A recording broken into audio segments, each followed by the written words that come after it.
সম্ভবত আমাদের পশ্চিম বাংলাও ডিস্টেনশন ক্যাম্প হবে এবং সেখানে একসঙ্গে রাখা হবে নারী পুরুষ। কি আদর্শ চরিত্র কতটা সংরক্ষণ করে থাকবে সেটাই আল্লাহ বেশি খবর রাখেন। ঠিক বললাম না ভুল বললাম? দেখবেন সামনে এমন একটা পরিস্থিতি আসবে। শুধু তাই নয়, দিল্লির সরকারের নেতারা জলগম্ভীর স্বরে আওয়াজ দিচ্ছে, কোনো হিন্দু ভাইদের চিন্তা নাই, একটা বাংলাদেশি মুসলমানকে দেশে রাখা হবে না, সব মুসলমানদের বিদায় করে দিতে হবে। তাদের সম্পর্কে আবার তথ্য দেওয়া আছে, তারা হলো শরণার্থী, আর মুসলমানেরা যদি বাংলাদেশ থেকে এসে থাকে এরা হলো অনুপ্রবেশকারী। ওরাও এসেছে বাংলাদেশ থেকে, এরাও এসেছে বাংলাদেশ থেকে, তার দুইজনের নাম তো শরণার্থী বলা যেত না? দুইজন একই চেহারা, একই সব, একই রক্ত, একই চামড়া, একই গোশত, একই বেলাট, তো ধর্মে আলাদা। তো মুসলমানেরা হলেন বিদেশি, এরা শরণার্থী নয়, এরা হলো অনুপ্রবেশকারী। আর আপনি আর আমি যতই কাগজপত্র রেডি করি মুসলমানদের নাম, অধিকাংশ হিন্দু অফিসারেরা আবড়াতে পারে না। ঠিক বললাম না ভুল বললাম? অধিকাংশ হিন্দু অফিসারেরা মুসলমানদের নাম আবড়াতে পারে না। নাম আছে আনোয়ার, ভোটার লিস্টে লিখেছে জানোয়ার। কি লিখেছে? জানোয়ার। মুসলমানদের হুজুর আসছে নাকি? হ্যাঁ, আর আমি কি এই লসু চালাবো নাকি? আমার পূর্ববর্তী বক্তা তিনি নির্দিষ্ট টাইম মোতাবেক ওয়াজ করে গেছেন। আমি তো অসুস্থ মানুষ ভাই, কিন্তু যেখানেই যাই সেখানে আমার টাইম ধরা বাঁধা নাই। অধিকাংশ জায়গায় আমার এই লসু চালাতে হয়। সে একটুখানি করবে এইরকম দাবি সব জায়গায় রাখে, কিন্তু আপনারা তো বকতেছেন না, বকতেছি আমি। এখন দেওয়ালের গায়ে সুইচ টিপলে মেশিন চলে, কিন্তু এটা কি দেওয়ালের গায়ে সুইচ না। এই জন্য হাঁকাচিল্লা করে কথা বলতে গেলে কষ্ট হয়, ঠিক কি না? আমরা আল্লাহর কাছে দোয়া কামনা করব, আমাদের অধিকাংশ ব্যক্তির কোনো না কোনো কাগজে একটু আধটা ভুল ত্রুটি আসে না? নাই, ভুল ত্রুটি আছে। অদ জায়গায় আজ জায়গায় হয়তো ক, এই রকম ধরনের ভুল ত্রুটি আছে। গাজীর জায়গায় মণ্ডল, মণ্ডলের জায়গায় শেখ, সব নাম টাম ঠিক আছে, শেখ মণ্ডল গাজীতে ভরা। আমার বাড়ির পাশে একজন লোক, তার নাম মোনাজাত আলী গাইন, মোনাজাত আলী গাইন, কিন্তু তার নাম লেখা হয়েছে মোনাজাত আলী গাজী। নাম টাম সব ঠিক, গাইনের জায়গায় লিখেছে গাজী। এই রকম ধরনের ঘটনা অধিকাংশ মুসলমানদের নামে ঘটে আছে, কিন্তু ওদের জাত কম যারা, তাদের নামে কিন্তু কোনো ভুল ত্রুটি নাই। আর যদিও বা থাকে, তথ্য দিচ্ছেন তাদের দল বলে লোকেরা, কোনো চিন্তা নাই, একটাও হিন্দু ভাইকে তাড়ানো হবে না।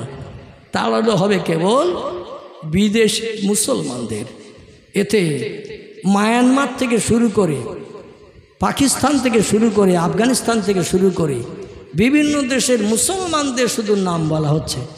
যে সমস্ত দেশগুলোর নাম করলাম, পাকিস্তান, মায়ানমার, আফগানিস্তান, এ দেশ থেকে কোনো হিন্দু, বৌদ্ধ, জৈন কেউ যদি আসে, তাদের সাদরে গ্রহণ করা হবে। আল্লাহ পাক এই অত্যাচার, উৎপীড়ন, নির্যাতন আমরা মুসলমান, আমাদের উপর থেকে আল্লাহ যেন কুদরতি হাতে নিষ্কৃতির ব্যবস্থা করেন। সকলে বলুন আমিন, জোরে বলুন একটু আমিন। আসুন আমি সেখানে নিয়ে যাই যেখানে ছেড়ে এসেছিলাম। আল্লাহ পাক বলছেন, হাবিব আমার কোরআনকে শুধু কেতাব হিসাবে সামসেটের উপরে আরেন চেষ্টে শোকেসের ভিতরে রাখার জন্য পাঠায় নাই। কোরআনকে আমি পাঠিয়েছি মহাবিজ্ঞান করে। বিজ্ঞানের ঠাকুরদাদার বাবার ক্ষমতা নাই। আমি যা কিছু তথ্য কোরআনে পরিবেশন করেছি সব আমার পয়গম্বরদের জীবনী দিয়ে। জোরে বলুন একটু সুবহানাল্লাহ। কাদের জীবনী বললাম? পয়গম্বরদের জীবনী দিয়ে তথ্য প্রকাশ করেছি, তথ্যগুলো দিয়েছি। এগুলো নিয়ে পৃথিবীর বিজ্ঞান রিসার্চ করার সুযোগ পাবে। সুলাইমান নবী হাওয়ায় উড়িয়ে যেত নাকি এ দেশ থেকে সে দেশে। ওনার রাজসিংহাসন ছিল মিশরে। কোথায় বললাম? মিশর। মিশর এবং সিরিয়া এই দুটি দেশ ছিল পয়গম্বরদের আনাগোনার দেশ। 70,000-এর মতো পয়গম্বর এই মিশর আর সিরিয়ার দেশে আল্লাহর তরফ থেকে পয়গম্বর নবী হওয়ার মর্যাদা পেয়েছিলেন। জোরে বলুন একটু সুবহানাল্লাহ। বাইতুল মুকাদ্দাসের পাশে পৃথিবীর সেরা দ্বিতীয় পুরানো মসজিদ, যে মসজিদটির নাম হলো বাইতুল মুকাদ্দাস। কোরআনের ভাষায় যার নাম এসেছে মসজিদুল আকসা। কি নাম বললাম? মসজিদুল আকসা। সুবহানাল্লাযী আসরা বিআবদিহি লাইলাম মিনাল মসজিদিল হারামে ইলাল মসজিদিল আকসা। নাম এসেছে না? আল্লাহ বলছেন আমার হাবিবকে মক্কার হারাম মসজিদ থেকে রাতের বেলা আমি ট্যুর করিয়েছিলাম, ভ্রমণ করিয়েছিলাম মসজিদুল আকসা ও সিরিয়ার প্যালেস্টাইনের জেরুজালেমে। উটের পিঠে আপ ডাউন করতে গেলে 2.5 থেকে 3 মাসের মতো লেগে যায়। দ্রুতগামী ঘোড়ার পিঠে চেপে মক্কা মোকাররমা থেকে বাইতুল মুকাদ্দাস দেখে ফিরতে গেলে 1.5 মাসের মতো সময় লেগে যায়। আল্লাহ পাক এক রাতের অর্ধাংশ সময়ে পৃথিবীর 3টি দেশ নবীজিকে পরিভ্রমণ করালেন। বাইতুল মুকাদ্দাসে শেষে নিয়ে গেলেন। ওখান থেকে আবার জান্নাতি রকেট, এরোপ্লেন যাকে বলেন, হেলিকপ্টার বলেন, স্পুটনিক বলেন, অ্যাপোলো বলেন, দ্রুতগামী যান যার আরবি নাম হলো বোরাক, এই বোরাকের পিঠে চাপিয়ে বাইতুল মুকাদ্দাসের চাতল থেকে উদ্য গগন ভ্রমণ করিয়েছিলেন। আল্লাহ কোরআনে বলছেন আল্লাযী খলাকা সাবওয়া সামাওয়াতিন তিবাকান। ও পৃথিবীর বিজ্ঞানীরা, হাজারো যন্ত্র মেশিন বানিয়েছো, উপরের দিকে তাকিয়ে দেখো কি দেখা যায়। পৃথিবীর বিজ্ঞানীরা খালি চোখে যা দেখে, যন্ত্র মেশিন দিয়ে তাকালো তাই দেখে। দেখে ওরা বলছেন বহুদূর হলো ফাঁকা, তাই নীল মতন দেখায়, আকাশ বলতে কিছু নাই। বিজ্ঞানীরা বলছে বহুদূর হলো ফাঁকা, তা নীল মতন দেখায়, আকাশ বলতে কিছু নাই। আল্লাহ বলে পাগলের দল, পাগলামি করিস না, 12 গ্লাস খেয়ে পাগলামি করিস না। কোনো ব্যক্তি তোদের কথার দাম দেবে না। আমার সত্য কোরআনে 1450 বছর আগে তথ্য দিয়েছি। আল্লাযী খলাকা সাবওয়া সামাওয়াতিন তিবাকান। ওই যে নীল আকাশ দেখা যায় ওটাও একটা আকাশ, ওর পরও স্তরে স্তরে আমি বানিয়ে রেখেছি আরও 6টি আকাশ। তাহলে মোট কটা হলো? সাবওয়া সামাওয়াতিন তিবাকান। আরবিতে সাবওয়া শব্দের বাংলা অর্থ হলো 7। কত? আল্লাহ বলছেন আকাশ বানিয়েছি 7টা। দুনিয়ার বিজ্ঞানীরা দেখতে পাই নাই এখনো একটা। তাহলে বিজ্ঞানীর কথা সত্য বিশ্বাস করবেন না কোরআন সত্য বিশ্বাস করবেন? আল্লাহ বলছেন আমি যে 7টা আকাশ বানিয়েছি, কিয়ামত পর্যন্ত চেষ্টা করলে তোমরা একটা দেখতে পাবে না। তোমাদের সেই পাওয়ার ক্ষমতা নাই, দেখার সুযোগ হবে না। তবে আমার আকাশ যে 7টা এটা প্রমাণ করার জন্য আমার সেরা পয়গম্বর যার নাম মুহাম্মদ রাসূলুল্লাহ, তার জীবনের 53 বছর বয়সে রজব মাসের 26 তারিখের দিনগত রাত আমার নবীকে বাস্তব চোখে 7টা আকাশ দেখিয়ে দিয়েছি। নবী 7টা আকাশ দেখেছেন, আল্লাহর আরশ কুরসিতে চলে গেছেন। কিয়ামত পর্যন্ত বিজ্ঞান, দার্শনিক, ইঞ্জিনিয়ার, ডাক্তার, মাস্টারদের বলা হয় আল্লাহর আরশ কুরসি কেমন তথ্য দিতে পারবে কেউ? রসুল বলছেন আমি বাস্তবে দেখেছি। তবে কত সময় দেখেছি তাড়াহুড়ো করে নয়। তফসিরের কিতাবে এসেছে আল্লাহ নবী বলছেন আমি 27 বছর ধরে আল্লাহর আরশ কুরসিতে বসে আল্লাহর সঙ্গে গল্প যোগ করিয়ে আবার পৃথিবীতে ফিরে এসেছি। নবীর কথা মিথ্যা হিসাবে বিবেচিত হবে তো নাকি আপনাদের কাছে? হ্যাঁ, কোরআন অবিশ্বাস করলে যেমন কাফের হবেন, নবীর তত্ত্বগুলো অবিশ্বাস করলে তেমন কাফের হয়ে যাবেন। নবী বলে আমি 27 বছরের লম্বা মেয়াদ নিয়ে আল্লাহর আরশ কুরসি দেখে এসেছি। তারপরে জিবরিল আমিনের সঙ্গে আবার আমি সিদরাতুল মুনতাহা এসে সঙ্গী পেয়েছি। ওখান থেকে নিয়ে জান্নাত দেখলাম, জাহান্নাম দেখলাম। জান্নাতের দরজা হলো 8টি, জাহান্নামের দরজা হলো 7টি। এক এক দরজার ভিতরে কত কোটি কোটি একর বিঘে জমি দিয়ে আল্লাহ একটা জাহান্নাম বানিয়ে রেখেছেন। একটা করে দরজা, এইভাবে দরজা আছে 7টি, জান্নাতির দরজা আছে 8টি। একটা কম দরজার জান্নাতি যে জান্নাত হাসরের মাঠে বিচার আনতে পাবে, তাম পৃথিবীর এরিয়ার মতো 10টা পৃথিবীর জায়গা তার দেয়া হবে। নবীজি তথ্য দিয়েছেন। আপনাদের কি অবিশ্বাস হয়? যদি অবিশ্বাস হয় তাহলে আপনার ইমানে দুর্বলতা এসে যাবে। এই জন্য আপনাকে না দেখলেও বিশ্বাস করতে হবে কোরআন সত্য, নবীর কথা সত্য। জোরে বলুন একটু আমিন। এই জন্য আল্লাহ কোরআনে সূরা বাকারায় বললেন, ইন্নাল্লাযীনা আমানু ওয়া আমিলুস সালিহাতি উলাইকা আসহাবুল জান্নাতি হুম ফিহা খালিদুন। জোরে বলুন একটু আল্লাহু আকবার। আল্লাহ বলেন, নিশ্চয়ই যারা আমারে না দেখে বিশ্বাস করবে, খুব ভালো করে শোনেন, এবার আমি শেষের দিকে নিয়ে যাচ্ছি। যারা আমারে না দেখে বিশ্বাস করবে, আমি স্রষ্টা কেমন দেখিনি, কিন্তু পয়গম্বরের কথা মোতাবেক আমি যে একজন মালিক আছি, যে বান্দারা আমারে না দেখে বিশ্বাস করবে, ওয়াল ইয়াউমিল আখির। আল্লাহ করে বলছেন, আমার পরকাল বলে একটা লম্বা জিন্দেগি রেখেছি, যে জিন্দেগির শেষ সীমা নাই। সব জিনিসের শেষ আছে, কিন্তু জান্নাতীদের কোনো শেষ নাই। জোরে বলুন একটু সুবহানাল্লাহ। ও দুনিয়ার মানুষ, তোমরা শোনো, পরকাল বলে একটা লম্বা জিন্দেগি বানিয়েছি। সেখানে মরণও হবে না, চিরস্থায়ী জিন্দাবস্থায় থাকবে। জাহান্নামী হলেও জাহান্নামের ভিতরে দগ্ধ হবে, পুড়বে। জাহান্নামের আগুন দুনিয়ার আগুনের থেকে 69 গুণ বাড়তি, বেশি কড়া। পৃথিবীর আগুনের যে ক্রিয়া, এর থেকে জাহান্নামের আগুন আরও 69 গুণ বাড়তি, বেশি ক্রিয়া করা। এমন আগুন আল্লাহ জাহান্নামে বানিয়ে রেখেছেন। জাহান্নামের আগুন চিরস্থায়ী জ্বালানোর জন্য আল্লাহ পাক 2টি জিনিস ব্যবহার করবেন। আমরা আগুন জ্বালানোর জন্য যেমন কাঠ ব্যবহার করি, কেরোসিন ব্যবহার করি, ডিজেল ব্যবহার করি, বিভিন্ন তেল ব্যবহার করি, গ্যাস সিলিন্ডার ব্যবহার করি না আগুন জ্বালানোর জন্য। আল্লাহ বলেন, জাহান্নামের আগুন কোটি কোটি বছর ধরে জ্বালিয়ে রাখার জন্য আমি 2টি জিনিস ব্যবহার করব। সে জিনিস 2টির নাম আল্লাহ কোরআনও কোট করে দিয়ে দিয়েছেন। জোরে বলুন একটু আমিন।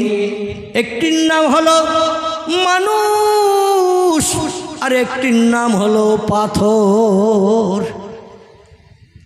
কি বললাম নাম? একটির নাম হলো মানুষ। ইয়া আইয়ুহাল্লাযীনা আমানু কু আনফুসাকুম ওয়া আহলিকুম নারা। এরপরেই বলছেন আল্লাহ, আমার এই জাহান্নামের আগুনে তোমাদের দগ্ধ হতে হবে। আমার হুকুমের অমান্যতা যদি দাও, হুকুমকে বাস্তব জীবন রূপদান যদি না করো, আমার জাহান্নামের আগুনে তোমাদের পড়তে হবে। তো নিজে বাঁচলে হবে না, তোমার আহাল পরিজন বর্গর দিকে কেউ বাঁচাতে হবে। তুমি একা সলিমউদ্দিন চাচা 5 ওয়াক্ত নামাজ পড়ো, তাহাজ্জুদের নামাজ পড়ো, ইশরাকের নামাজ পড়ো, আওয়াবিনের নামাজ পড়ো, চাষতের নামাজ পড়ো, তুমি আল্লাহওয়ালা নামাজি। তোমার স্ত্রী নামাজ পড়ে না, তোমার ছেলে নামাজ পড়ে না, মেয়ে নামাজ পড়ে না। এদের যদি নামাজি না বানাও, ওরা যখন জাহান্নামে যাবে তোমারও টেনে নিয়ে জাহান্নামের আগুনে দগ্ধ করবে। এই জন্য আল্লাহ বলছেন, আহলিকুম নার, আমার জাহান্নামের কঠিন আগুন থেকে তোমার আহাল পরিজন বর্গ দিয়েকে বাঁচাও। এক অন্নভুক্ত সংসারে যারা দৈনন্দিন খায়, এরা হলো আহাল পরিজন। নিজে বাঁচলে হবে না, আহাল পরিজনদের বাঁচাতে হবে, কারণ ওরাই হাসরের মাঠে আপনার আমার শত্রু হবে। এরপরে আল্লাহ বলছেন, ওকুদুহান নাস, জাহান্নামের আগুন চিরস্থায়ী জ্বালিয়ে রাখার জন্য আমি মানুষকে কাঠ বানাবো। আল্লাহ তারপরে বলছেন, অল হেজারত, আমি জাহান্নামের আগুনকে জ্বালিয়ে রাখার জন্য কোটি কোটি বছর ধরে পাথরগুলোকে ব্যবহার করব। পাথর আর মানুষ হবে জাহান্নামের আগুন জ্বালানো কাঠ। নবী বলছেন, সাহাবীরা তোমরা কি দেখেছ পাহাড়ের মাথা দিয়ে ঝর্ণার পানি ঝরে? বর্তমান যুগে বিজ্ঞানীরা টেলিভিশন মেশিন বানিয়েছে, বিভিন্ন দেশান্তরে পাহাড়ের ছবিগুলো যখন দেখায়, ঝর্ণার বাড়ির রান্নাঘরে বসেও ঝরছে কলকল করে, দেখতে পাওয়া যায় না। কি কথা বলে? টেলিভিশনের পর্দায় ঘরে রান্নাঘরে বসেও দেখতে পারবেন। বিভিন্ন পাহাড় থেকে ঝর্ণার পানি ঝরে। আবার কিছু পাহাড় আছে হাজার হাজার বছর ধরে দাঁড়িয়ে আছে, এক ফোঁটাও পানি ঝরে না। আছে না নাই? পয়গম্বর বলেন, সাহাবীরা তোমরা কি জানো কিছু পাহাড় দিয়ে ঝর্ণার পানি 24 ঘন্টা ঝরছে, কল কল করে বেরিয়ে আসছে, কিছু পাহাড়ের ভিতর থেকে এক ফোঁটাও পানি বার হয় না। বিষয়টা কি? সাহাবীরা বললেন, আল্লাহু আলাম ওয়া রাসূলিহি, আল্লাহ এবং তার রসুল এ সম্পর্কে বেশি খবর রাখেন, আমরা জানি না। ইয়া রাসূলুল্লাহ, আপনি বলে দিন তথ্যটা কি? নবী বললেন, শোনো, পৃথিবীতে পাহাড় 2 রকমের আছে। করকম? পাহাড় 2 রকমের আছে। এক ধরনের পাহাড় হলো মরা, এক ধরনের পাহাড় হলো জিন্দা। এক ধরনের পাহাড় হলো জিন্দা, জিন্দা পাহাড় গজায়, আর মরা পাহাড় যুগ যুগ ধরে একই অবস্থায় থাকে। এই পাহাড়গুলো হলো মরা। নবী বলছেন, সাহাবীরা, জিন্দা পাহাড় তারে বলা হয় যে পাহাড়ের মাথা দিয়ে কলকল করে বিনা মেশিনে অঝর ঝরে পানি ঝরতে থাকে, কলকল করে পানি নামতে থাকে। এই পানিগুলো আসলে ঝর্ণার পানি নয়, এগুলো পাহাড়ের চোখের পানি। জোরে বলুন একটু সুবহানাল্লাহ। নবীর কথা মিথ্যে হিসাবে আপনি ধারণা করলেই কিন্তু কাফের হয়ে যাবে। শরীয়তের ফতোয়ার কিতাব এই তথ্য দিয়েছে। এই জন্য নবী বলছেন, জিন্দা পাহাড় যেগুলো তারা কাঁদে। সাহাবীরা বলছেন, ইয়া রাসূলুল্লাহ, পাহাড় কেন কাঁদে? আল্লাহর পয়গম্বর বলছেন, কোরআনের আয়াত কি পড়ো নাই?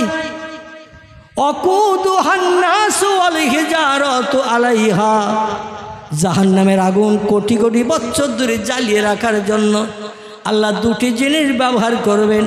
একটার নাম হলো মানুষ, একটার নাম হলো পাথর। পাথর জ্বালিয়ে আল্লাহ জাহান্নামের আগুন জ্বালিয়ে রাখবেন। যেমন কয়লা যদি ধরিয়ে দেয়া হয়, অনেক সময় আগুন জ্বলতে থাকে না, থাকে না? কয়লা যদি জ্বালিয়ে দেয়া হয়, আগুন থাকবে অনেক সময়। আল্লাহ কয়লার মতো পাহাড়কেও সেদিন বানিয়ে নিয়ে জাহান্নামের আগুন চিরস্থায়ী জ্বালিয়ে রাখবেন। এই পাহাড়গুলো এই তথ্য যখন শুনলেন, তখন থেকেই জাহান্নামের আগুন থেকে নিষ্কৃতির জন্য আল্লাহর দরবারে জিন্দা পাহাড়গুলো কান্না শুরু করে দিল। ওরা এত কান্না কাঁদে জাহান্নামের আগুনে দগ্ধ না হওয়ার ভয়ে।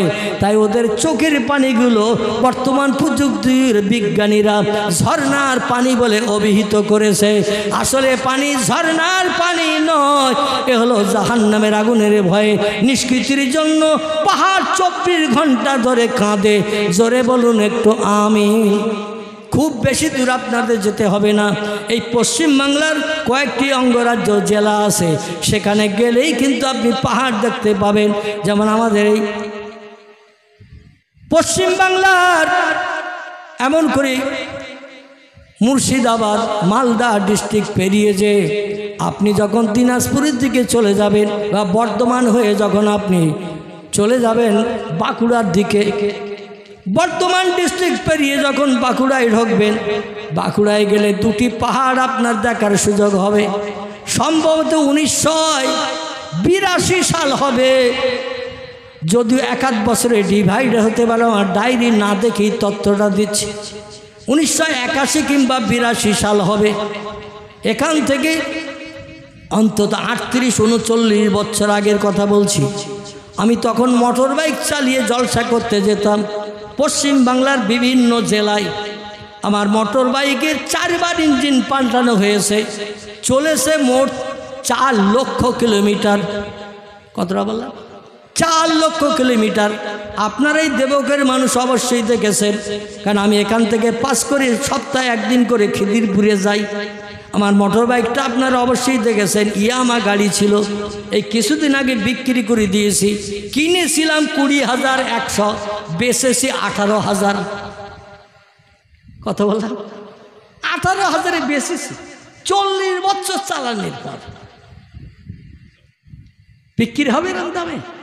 কারণ এই গাড়িটা হাডি গাড়ি, 4 বার ইঞ্জিন পাল্টিয়েছে, 4 লক্ষ কিলোমিটার চালিয়েছে। এই গাড়ি করে বাড়ি থেকে চলে গেছি বাঁকুড়া জেলার সদর শহর, এমন করে ওই বাঁকুড়ার সদর শহর জেলা থেকে একটু উত্তর দিকে যেতে একটি জায়গার নাম হলো বাদুলাড়া। কি নাম বললাম? বাদুলাড়া। তার পাশে একটি গ্রাম, গ্রামটির নাম হলো ভিকুড্ডি। কি নাম বললাম? যদি কোনোদিন ফুরফুরার পীর সাহেব কেবলা আপনাদের এখানে এই এলাকায় আসে, আমার তত্ত্বটা সত্য কি মিথ্যা একটু যাচাই করবেন, কারণ ওখানে উনিও ছিলেন। নামটা বলবো? না বললে তো বুঝতে পারবেন না। হ্যাঁ, একটু জোরে বলেন। বলতে ভয় হচ্ছে। বসিরহাট থানার ওসি বোধহয় কাল ধরে নিয়ে যাবে সত্য কথাটা বললে, নাকি জেলখানায় ভরিয়ে দেবে, ডালে আর রুটি দেবে, মাছের ঝোলটোল নসিবে জড়বে না, এরকম একটা ব্যাপারটা আবার আছে নাকি? তাহলে আল্লাহর জ্ঞান বেশি না কম? সকলের কণ্ঠের আওয়াজ একটু শুনি। আলহামদুলিল্লাহ। আমার ভাইরা, আল্লাহ বলছেন অমা উতীতুম মিনাল ইলমি ইল্লা কালিলা। চিল্লায়ে বলুন একটু সুবহান। কোরআনের তথ্য। আল্লাহ বলছেন অমা উতীতুম মিনাল ইলমি ইল্লা কালিলা। ও মানুষ, বিজ্ঞান হয়েছো, দার্শনিক হয়েছো, ইঞ্জিনিয়ার হয়েছো, ডাক্তার হয়েছো, মাস্টার হয়েছো, দীর্ঘ 22-24 বছর ধরে পড়াশুনো করেছো, তারপরও ঘরে বসে বসে বইপত্র পড়ে রিসার্চ করে গবেষণা করে মগজ ধলাই করে হাজারো যন্ত্র মেশিন বানিয়েছো, হাজারো পুস্তক রচনা করেছো, কিন্তু তোমাদের জ্ঞান কতটা তোমরা কি জানো? দুনিয়ার বিজ্ঞানীদের জিজ্ঞাসাবাদ করেন, যত সৃষ্টি পৃথিবীতে প্রথম এসেছে, এই সৃষ্টিগুলো কে বানিয়ে পৃথিবীতে পাঠিয়েছেন? পৃথিবীর বিজ্ঞানীরা সব জায়গায় ফেল। তারা আবার বলে আমরা উচ্চ শিক্ষিত। কত জায়গায় ফেল আমি আগামীতে একটু তথ্য যদি সময় পাই দেব। আমার ভাইরা, আল্লাহ বলছেন মানুষ বানিয়েছি আমি তোমাদের। খলাকল ইনসান। ও মানুষ, তোমরা যত পৃথিবীতে আসো, তোমাদের মূলে কিন্তু আমি আল্লাহ। আমি কোন শব্দ ব্যবহার করে তোমাদের বানিয়েছি, আমার কোনো সময় লাগেনি, কোনো কিছু ব্যবহার করতে হয়নি। আমি এমন একজন প্রভু, এমন একজন মালিক, শুধু আমার জবানে বলেছি কোন ফায়া কোন, সঙ্গে সঙ্গে সব কিছু হয়ে গেছে। এমন শক্তি ক্ষমতা আমি আল্লাহ আমার আছে। সে আল্লাহ বলছেন মানুষ তোমাদের বানিয়েছি আমি। কার মগজে কতটা জ্ঞান ওটা নির্ধারণ করে দিয়েছি আমি। শোনো মানুষ শোনো, অমা উতীতুম মিনাল ইলমি। তোমাদের মগজে যে জ্ঞান, যে জ্ঞানের মাধ্যম দিয়ে রিসার্চ করে গবেষণা করে ক্যালকুলেটর মেশিন বানিয়েছো, কম্পিউটার বানিয়েছো, রিমোট কন্ট্রোল বানিয়েছো, স্যাটেলাইট বানিয়েছো, ইন্টারনেট বানিয়েছো, উপগ্রহ বানিয়েছো, চন্দ্রযান বানিয়েছো, পাতাল রেল বানিয়েছো, সাবমেরিন বানিয়েছো, সাগরের পানির তলা দিয়ে যুদ্ধ জাহাজ যাবে, জায়গায় যে হুশ করে ঠেলে উঠে অ্যাকশন করে আবার পানির তলা দিয়ে চলে আসবে। যারা মারতে গেল তাদের শস্য দানা পরিমাণ ক্ষতি হবে না। এর নাম হলো সাবমেরিন। পানির তলা দিয়ে, সাগরের পানির তলা দিয়ে যায়। এটাও বানিয়েছে মানুষ। কিন্তু এই পানির তলায় আপনি যদি একবার যান, 10 মিনিট যদি রাখা হয়, ভালো থাকবেন তো? হ্যাঁ, বস্তাবন্দি করে 10 মিনিট যদি চুবিয়ে রাখা হয়, 10 মিনিট পরে বস্তা টেনে যদি তোলা হয়, সলিমউদ্দিন চাচা বেঁচে থাকবে তো? কিন্তু সাবমেরিনের ভিতরে ঘন্টার পরে ঘন্টা জলজাহাজ চালাচ্ছে সাগরে। অক্সিজেন উপর থেকে দেয়া হচ্ছে, ভিতরেও অক্সিজেন নিয়ে যাওয়া হয়। আইসিইউতে যেমন মানুষ ভর্তি থাকে, ওখানে নাকে টাকে দেখবেন সব গ্যাস লাগানো থাকে না, ওর ভিতরে হাওয়া ঢোকে না, ভিতরের হাওয়া বাইরে আসে না। অক্সিজেন গ্যাসের মাধ্যম দিয়ে বাঁচিয়ে রেখেছে বিজ্ঞানীরা। এত জ্ঞানী হওয়া সত্ত্বেও আল্লাহ বলছেন ও মানুষ, তোমাদের মগজের জ্ঞান কতটা তোমরা কি জানো? বানিয়েছি আমি, এই জন্য তথ্য দিচ্ছি আমি। ইল্লা কালিলা। তোমাদের মগজের জ্ঞান হলো আমি আল্লাহ, আমার জ্ঞানের কাছে সামান্যতম একটুখানি। বাংলা অভিধানে, ইংরেজি ডিকশনারিতে তম শব্দের ব্যাখ্যা করেছেন রিসার্চকারী গবেষকেরা। তম শব্দের বাংলা অর্থ কি? তম শব্দের বাংলা অর্থ হলো সামান্য থেকেও আরও কম। সামান্য থেকেও আরো কম, এরে বলা হয় তম। আল্লাহ বলছে তোমাদের মগজের জ্ঞান দিয়েছি সামান্যতম একটুখানি, ওই একটুখানি জ্ঞান নিয়ে আমার সঙ্গে পাল্লা দিতে এসো না, আমার সঙ্গে বাড়াবাড়ি করতে এসো না। আমি আল্লাহ আমার কোরআনের কথা মিথ্যা এমন তথ্য যেন দিয়ে পৃথিবীর মানুষকে বিভ্রান্ত করিও না। আমি বড় সাত করে বানিয়েছি, ওমা খলাকতুল জিন্না ওয়াল ইনসা ইল্লা লিয়াবুদুন। জোরে বলুন একটু আল্লাহু আকবার। আল্লাহ বলছেন আমি পৃথিবীর সৌন্দর্য শ্রীবৃদ্ধির জন্য সৃষ্টি পাঠিয়ে দিয়েছিলাম পৃথিবীকে, পৃথিবীতে সৃষ্টি পাঠিয়েছিলাম 18,000-এর মতো। তফসিরে রুহুল বায়ান, তফসিরে মওজেহুল কোরআন, তফসিরে বায়ানুল কোরআন, তফসিরে বাইজাবি, তফসিরে কাশাফ, তফসিরে ইবনে কাসির, তফসিরে জালালাইন, এমন করে তফসিরে ফি জালালুল কোরআন আল্লামা কুতুব রাহমাতুল্লাহ আলাইহি লেখা বিখ্যাত তফসিরের কিতাব। এর ভিতরে উনি বলছেন আল্লাহ পাক রব্বুল আলামিন 18,000-এর মতো মখলুক সৃষ্টি পৃথিবী বানিয়ে পৃথিবীতে পাঠিয়েছিলেন পৃথিবীর সৌন্দর্য শ্রীবৃদ্ধির জন্য, দুনিয়া দেখতে যাতে সুন্দর হয়। বর্তমান বিজ্ঞানীরা যন্ত্র মেশিন দিয়ে রিসার্চ করে বলছে ওই 18,000 সৃষ্টি যদি পৃথিবীতে প্রথম আসমান থেকে নেমে থাকে, এর থেকে ওর থেকে প্রোডাকশান বাড়তে বাড়তে বর্তমান সৃষ্টির সংখ্যা 1.5 লক্ষ ছাড়িয়ে গেছে। কত বলা? 1.5 লক্ষ ছাড়িয়ে গিয়েছে পৃথিবীতে সৃষ্টির সংখ্যা। আল্লাহ বলছেন আমি শুধু বলি কোন ভাইয়া কোন সঙ্গে সঙ্গে হয়ে যায়। জোরে বলুন একটু আমিন। সে আল্লাহ বলছেন বাহাদুরি করিও না, বড়াই করিও না, কারণ বাহাদুরি বড়াই করে আমার সঙ্গে পাল্লা দিয়ে জয়ী হতে পারবে না। বিজ্ঞানীরা বলছে আল্লাহ কি করে কোরআনে কথা বলে, আমি সব শক্তির ঊর্ধ্বে, সব ক্ষমতার ঊর্ধ্বে।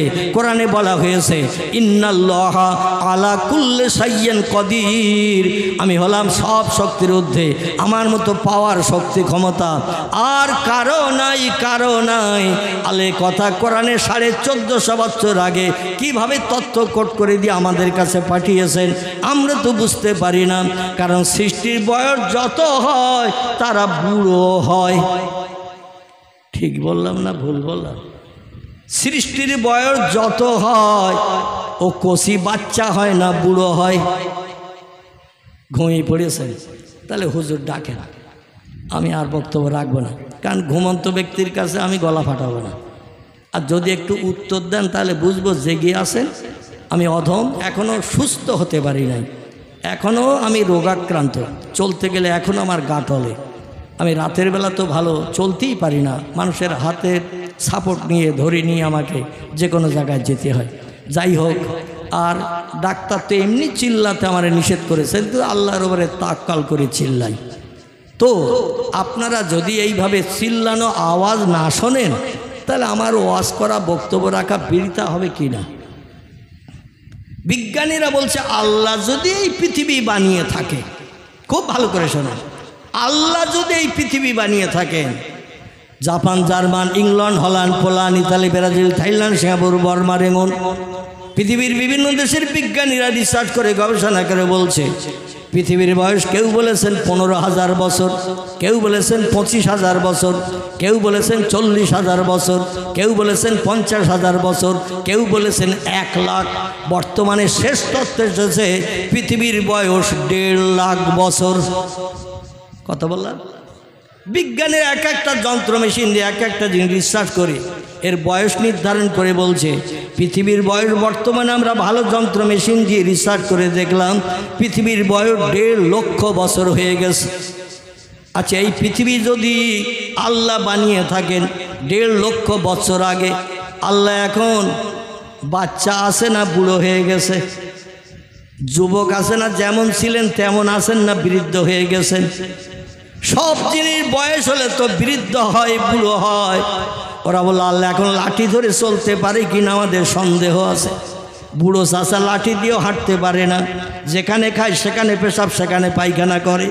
আর পৃথিবী যদি আল্লাহ বানিয়ে থাকেন 1.5 লক্ষ বছর আগে, আল্লাহ না জানি আব্দুল করিম চাচা, আব্দুর রহমান দাদা, মনোরঞ্জন কাকার থেকে আরও কত বেশি বুড়ো হয়ে গেছে। আর বুড়ো হলে শক্তি ক্ষমতা হ্রাস হয়, বুড়ো হলে রক্তের তেজ কম হয়ে যায়। শক্ত বুট ভাজা যদি বুড়ো দাদারে দেওয়া হয়, মহাত্মা গান্ধীর গালে যেমন দাঁত ছিল না, দেখেছেন না? জাতির জনক, ভারতের জাতির জনক মহাত্মা গান্ধী বিভিন্ন জায়গায় রাস্তার মোড়ে স্ট্যাচু করা রয়েছে, চোখে চশমা, হাতে লাঠি, পরনে ধুতি, বোকড়া গালে ফিক ফিক করে হাসতেছে। এই বোকড়া গালওয়ালার হাতে যদি বুট ভাজা দেন, ও চিবিয়ে খেতে পারবে বলে মনে হয়? ও খেতে গেলে কি করতে হবে? টপ করে বলে, অত সময় নাই, ও শুধু গালে দেবে আর গিলে গিলে খাবে। ঠিক কি না? চিবিয়ে আস্বাদ নেওয়ার দরকার নাই। আল্লাহ না জানি কত বুড়ো হয়ে গেছে, আর সেই আল্লাহ এখন আমাদের সঙ্গে বিজ্ঞানের প্রযুক্তির সঙ্গে পাল্লা দিয়ে পারবে, এটা কোনোদিন সম্ভব নয়। এখন আপনারা ওদের দলে দলভুক্ত, আমার আল্লাহর সত্য কোরআনের কথায় বিশ্বাসী। আল্লাহ কি বুড়ো হয়ে গেছে বলে মনে হয়? আমার ভাইরা, আল্লাহ পাক ইন্নাল্লাহা আলা কুল্লি শাইইন কাদির এর ব্যাখ্যা করা হয়েছে হাদিস শরীফের ভিতরে। আল্লাহু লা ইলাহা ইল্লা হুয়াল হাইয়ুল কাইয়্যুম লা তাখুযুহু সিনাতু ওয়ালা নাউম। আল্লাহ বলছেন, মানুষ তোমরা বয়স বেশি হলে বৃদ্ধ হও, বুড়ো হও, দাঁত পড়ে যায়, চোখের পাওয়ার লেস হয়ে যায়, এটা স্বাভাবিক। পৃথিবীর সব সৃষ্টির নসিবে এটা জোটে, কিন্তু সৃষ্টির দিকে নিদর্শন দেখে আমার সঙ্গে যেন ওই তুলনা করিও না। আমি হলাম বিরল আল্লাহ। জোরে বলুন একটু সুবহানাল্লাহ। তোমরা কৈশোর থেকে যৌবনাক্ত হবে, যৌবনাক্ত থেকে বৃদ্ধ বুড়ো হবে। একদিন আজরাইল দিয়ে তোমাদের চাবি মরা দিয়ে প্রাণনাশ করা হবে। ধারণা যেন করিও না আমি তোমাদের মতো মরব। আল্লাহু হাইয়ুন কাইয়্যুম, আমি অতীতে যেমন ছিলাম বর্তমানে তেমন আছি, ভবিষ্যতেও তেমন থাকবো। না মরবে আল্লাহ? আল্লাহ বলছেন, শোনো, তোমাদের খাওয়ার দরকার হয়, পেশাবের দরকার হয়, পায়খানার দরকার হয়, ঘুমানোর প্রয়োজন হয়, কিন্তু আমি এমন একজন আল্লাহ, লা তাখুযুহু সিনাতু ওয়ালা নাউম, আমার জীবনে কোনোদিন ঘুম লাগে না, ইচ্ছা করে আমি ঘুমাই না। আমি আল্লাহ প্রতিদিন 24 ঘন্টা জেগে থাকি। বান্দাদের কার কি চাহিদা আছে, আর আমার এই ডেকে বান্দা চোখের পানি ফেলে ডাকবে, আল্লাহ সমস্যার সমাধান করে দাও। আর আমি আল্লাহ প্রধানের মতো, মেম্বারের মতো, এমএলএর মতো, থানার ওসির মতো রাত 12টার পরে নাকের শব্দ গোপ্রসাবের মতো ফোঁস করে তুলে ঘুমাবো। তাহলে জনগণের দেখবে কে? আমি আল্লাহ বানিয়েছি সব সৃষ্টিকে, তাই 24 ঘন্টা জেগে থাকে। সব সৃষ্টির দাবি দেওয়া শুনে আমি আল্লাহ তাদের মুখে হাসি ফুটানোর জন্যে। জোরে বলুন একটু সুবহানাল্লাহ। তোমাদের চেহারার পরিবর্তন হবে, বাচ্চা থেকে যুবক হবে, যুবক থেকে বুড়ো হবে। তার কারণ হলো তোমাদের খাওয়ার দরকার হয়, পেশাবের দরকার হয়, পায়খানার দরকার হয়, ঘুমানোর প্রয়োজন হয়, রোগ বেমারি হলে ট্যাবলেট খেতে হয়, ইনজেকশন দিতে হয়। কিন্তু আমি আল্লাহ, আমি খাই না, আমি ঘুমাই না, আমি পেশাব করি না, আমি পায়খানা করি না। তোমাদের যে সমস্তগুলোর প্রয়োজন দৈনন্দিন, আমার এই প্রয়োজন একটাও নাই। শুধু আমি আল্লাহ, আমার নয়, আমার ফেরেশতারাও খায় না, ঘুমায় না, পেশাব করে না, পায়খানা করে না, স্বামী স্ত্রী মিলন নাই, ওদের কোনো কাম প্রলোভন নাই, ওরা হলো সব বিষয় থেকে আমার মতো মুক্ত। জোরে বলুন একটু সুবহানাল্লাহ, আর একটু জোরে বলুন সুবহানাল্লাহ। এই জন্য আমার সম্পর্কে তোমরা কোনো ধারণা করিও না। আমি আল্লাহ পাক সব সময় দৈনন্দিন 24 ঘন্টা, হাজার হাজার লক্ষ লক্ষ কোটি কোটি বছর কোনোদিন একটু তন্দ্রা ভাব আমার আসে না, সব সময় জেগে থাকি। চিল্লায়ে বলুন আমিন। বিশ্বাস করেন সবাই? বিজ্ঞানীরা যে তথ্য দিয়ে, সেখান থেকে 1450 বছর আগে একজন পয়গম্বরও এই তথ্য মনে মনে ধারণা করেছিলেন। সে পয়গম্বর আবার সাধারণ পয়গম্বর নয়। কোরআনের ভিতরে টোটাল 27 জন পয়গম্বরের নাম কোট করা হয়েছে টোটাল কোরআনের ভিতরে। এই 27 জন পয়গম্বরের থেকে 25 জন পয়গম্বরের জীবনী আল্লাহ কোরআনে কম বেশি বর্ণনা করেছে। এই 25 জন পয়গম্বরের ভিতরে জালালি কদরের পয়গম্বর যারা ছিলেন, উচ্চ মর্যাদা সম্পন্ন পয়গম্বর যারা ছিলেন, তাদের ভিতরে একজন নাম হলো তার মুসা কালিমুল্লাহ। কি নাম বললাম? নাম হলো তার মুসা কালিমুল্লাহ। আল্লাহ দরবারে মুসা একদিন জিজ্ঞাসাবাদ করছেন তুর পাহাড়ে, যে কোথায়? তুর পাহাড়, যেখানে আল্লাহর সঙ্গে মুসা নবীর টেলিফোন হতো, কথা হতো। বর্তমান যুগের টেলিফোন মেশিন, তখন মানুষ নাম জানতো না, হাওয়ার মাধ্যম দিয়ে কথা ঘরের ভিতরে পৌঁছে দেয়, রান্নাঘরে পৌঁছে দেয়। এরকম নাম নিশা মানুষ জানতো না। হাওয়ায় যাওয়া উড়ে যায় যাত্রী নিয়ে, শূন্যে চলে যায়, মানুষ এটাও বিশ্বাস করে নাই। রেডিও যখন তৈরি হয় নাই, এক জায়গা থেকে সেন্টার থেকে ক্যাসেট চাপাবে আর বাড়ি বাড়ি রেডিওয়ে কথা হবে, এটাও মানুষ বিশ্বাস করেনি। আল্লাহ বলছেন ইয়াসিন অল কোরআনিল হাকিম। জোরে বলুন একটু আল্লাহু আকবার। কোরআন পাকের 22 পারা, সূরাটির নাম হলো সূরাতুল ইয়াসিন। কি নাম বললাম? 22 পারার একেবারে শেষে আল্লাহ এই সূরাটা কোরআন পাকে কোট করেছেন, কোট করে দিয়ে বিশ্ববাসীর মগজ ধলাই করে দিয়েছেন। আল্লাহ বলেন ইয়াসিন অল কোরআনিল হাকিম। আমার মহব্বতের ইয়াসিন বিশ্ব নবীর গুণবাচক নাম। নবীর চরিত্র, আখলাক, আদর্শ, ব্যবহারে খুশি হয়ে আল্লাহ কয়েকটা গুণবাচক নাম ধরে ধরে ডেকেছেন। আমাদের দেশে দেখবেন ভালো নাম একটা থাকে, আবার তার ডাক নামও একটা থাকে। থাকে না? থাকে না? ভালো নাম একটা থাকে, আবার ডাক নাম আছে মিন্টু, ডাক নাম আছে পিন্টু, ডাক নাম আছে নন্টু, ডাক নাম আছে লালটু, ডাক নাম আছে বল্টু, ডাক নাম আছে বাপি, ডাক নাম আছে বাপ্পা, ডাক নাম আছে বাবলু, ডাক নাম আছে বাচ্চু, ডাক নাম আছে ডবলু, ডাক নাম আছে বুলু, ডাক নাম আছে আকাশ। কিন্তু আমি এখনো পর্যন্ত শুনিনি আকাশের নিচেই কি? আকাশের নিচে এই জমিনের তলায় কি কি বলি?